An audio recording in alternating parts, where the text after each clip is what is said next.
السلام علیکم ورحمۃ اللہ وبرکاتہ۔ الحمد للہ وکفا وسلام علی عبادہ الذین اصطفیٰ، اما بعد۔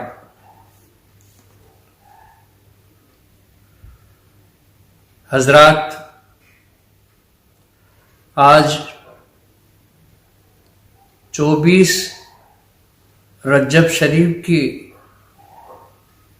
مبارک شب ہے۔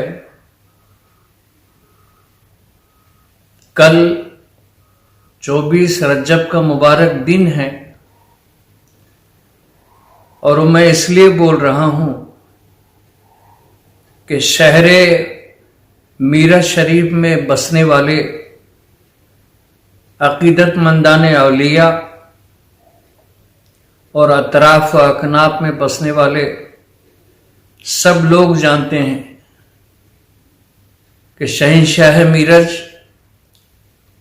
حضرت خواجہ سید شمس الدین شہید گنج بخش رضی اللہ تعالیٰ عنہ کا عرس سراف قدس ہے۔ سب سے پہلے عقیدت مندان خواجہ شمنا میرا کی خدمات میں دل کی عمیق گہرائی سے عرس شریف کی مبارکبادی پیش کرتا ہوں۔ لہذا کہتے ہیں کہ دامن پسارے ٹھہرے فقیر و امیر ہیں، تم جانتے ہو دل کی روشن ضمیر ہیں، ہے آستہ تمہارا ہر ایک کا گزارا، شہدائے کربلا کے گلستان کے تم ہو پھول، تم ہو گئے شہید شہادت تمہیں قبول، وہ کام کر گئے تم جو کام تھا تمہارا۔ حضرات، یقین جانیے کہ جس سرزمین میرٹھ شریف میں ہم رہتے ہیں،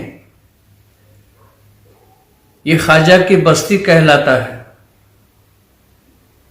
ہمارے مقدر ہیں کہ اللہ تبارک و تعالیٰ نے ایک عظیم المرتبت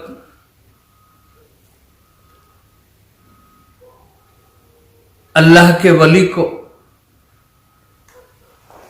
اور ساتھ ہی ساتھ ان کے والد بزرگوار حضرت خواجہ سید محمد میرا حسینی علیہ الرحمت والرضوان، جن کا کچھ ہی دن پہلے 16 رجب شریف کو عرس شریف ہوا،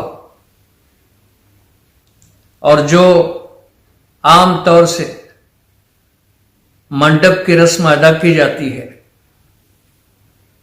تو میں عرض کر رہا تھا کہ ہمارے مقدر ہیں کہ اللہ تعالیٰ نے ایک ایسا عظیم مرتبے والا ولی ہمیں عطا فرمایا۔ اگر کاشغر کی سرزمین کو چھوڑ کر یہ اللہ کے ولی میرٹھ کے سرزمین پر تشریف نہ لاتے، اگر آپ کی تشریف آوری نہ ہوتی تو ہمیں ہدایت کبھی نہیں مل سکتی تھی۔ کیوں کہ اللہ تبارک و تعالیٰ کی یہ شان کریمی ہے کہ اللہ تعالیٰ جن بندوں کو اپنا قرب عطا فرمانا چاہتا ہے اور جن بندوں کو اپنے قریب کرنا چاہتا ہے، وہ پہلے اپنوں سے قریب کرتا ہے، اور اللہ تعالیٰ جب کسی کو اپنے سے دور کرنا چاہتا ہے تو اپنوں سے دور کر دیتا ہے۔ ایک اللہ کے ولی کے مبارک قدم زمین پر لگ جاتے ہیں تو اللہ تبارک و تعالیٰ کی رحمتیں نازل ہوتے ہیں۔ ہوتی ہے، اور اس ولی کا عرس کا خاص دن ہوتا ہے، تو ان کی مزار اقدس پر اللہ کی خصوصی رحمتیں، اس کی انوار و تجلیات کی بارشیں ہوتی ہیں.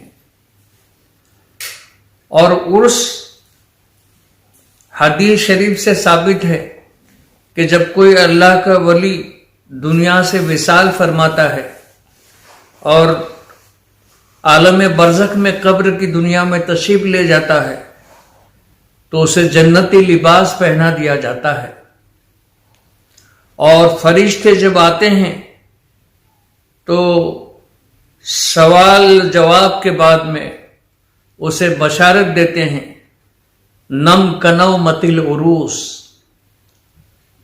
ایسے سو جا جیسے دلہن سوتی ہے.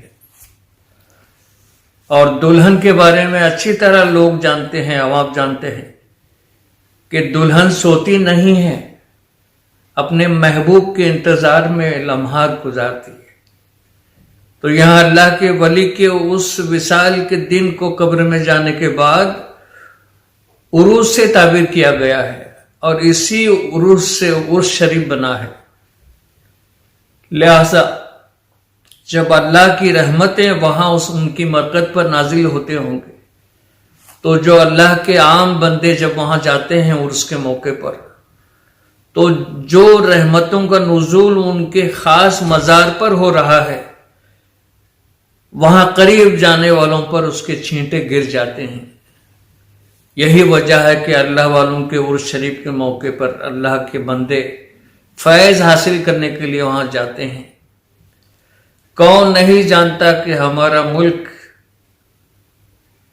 کہتے ہیں کہ ہجوم کفر میں اور مشرکوں کے نرغے میں خدا کا نام لیا آپ نے غریب نواز. تو غریب نواز آئے، بے شمار اولیاء اس کے بعد میں اس ملک میں آتے رہے، اور ہمارے میرج والوں کی یہ خوش قسمتی ہے کہ یہاں خواجہ سرکار محمد میرا حسینی اور خواجہ سید شمس الدین شہید گنج بخش جیسی ہستیاں یہاں جلوہ گر ہوئیں. سب کو اہل میرج کو معلوم ہے کہ یہاں سے تقریباً 5 کلومیٹر کی دوری پر جو کرشنا ندی ہے، وہاں کا پانی شہر کے اندر آیا کرتا تھا، اور لوگوں کے پرانے مکانات تھے، تو اس کی وجہ سے گھروں میں زہریلے سانپ نکل جایا کرتے تھے. لیکن یہ خواجہ صاحب کی کرامت تھی، اور اب بھی ہے، کہ وہاں سے لوگ جس گھر میں سانپ نکل جاتا، خواجہ صاحب کے آستانے کے قریب کی ریت لے جا کر اپنے چھتوں پر لوگ ڈال دیتے، اور وہاں سے سانپ بھاگ جایا کرتا، نکل جایا کرتا. اور یہ سلسلہ آج بھی جاری ہے، اگرچہ کثرت سے RCC کے مکانات جو ہیں تعمیر ہو رہے ہیں. اندازہ کریں کہ یہ اللہ کے ولی جب یہاں خواجہ صاحب کا جب نزول ہوا ہوگا، وہ آئے ہوں گے، تو کیا حالت ہوگی میرج والوں کی اور میرج کی. لہٰذا وہ تشریف لائے، ہمارے مقدر جاگ گئے، ہمیں ایمان ملا، ہمیں اسلام ملا، اور آج 646 سال بعد عرس شریف ہے کل. اور بے شمار عقیدت مندان خواجگان جو ہیں، خواجگان میرج کی بارگاہ میں آتے ہیں اور فیض لیتے ہیں. اور یہ خاص ایک قوم کے لیے نہیں، بلکہ ہر قوم کے لوگ یہاں آتے ہیں، اور ہر ایک کو فیض ملتا ہے. ہر کوئی اپنے دامن کو بھر کے لے کے جاتا ہے، اپنی مرادوں کو پاتا ہے، اپنی خالی جھولیاں بھرتا ہے. لہٰذا ان کے مزار سے یہ پیغام، ایک عام پیغام مل رہا ہے کہ آؤ، اللہ کے ولیوں کے دربار سے دور ہونے والوں، دور مت جاؤ، بلکہ ان کا فیض لینے کے لیے، اللہ کے قریب ہونے کے لیے ان کے آستانوں کے قریب ہو جاؤ. آج بھی ان کا فیض کا دروازہ کھلا ہوا ہے. شرط یہ ہے کہ ایمان و عقیدت و محبت سے ان کی بارگاہوں کی حاضری دیں. آج بھی یہ فیض مل رہا ہے، اور صبح قیامت تک ان کے دربار سے ان کے آستانوں سے فیض ملتا رہے گا۔ الحمدللہ بہت خوش قسمت ہیں ہم کہ میرج کے شہر میں رہتے ہیں اور پشچم مہاراشٹر میں ایسا آستانہ، ایسا نظارہ اور ایسا مقدس انوار کا ایک ماحول جو لوگوں کو دعوت فکر دیتا ہے۔ آج بھی آپ کا مزار مرجع خلائق ہے۔ اللہ سے دعا ہے کہ اللہ تبارک و تعالی ہماری زندگی میں خواجہ صاحب کے بے شمار عرص ہمیں نصیب کرے۔ وما علینا الا البلاغ۔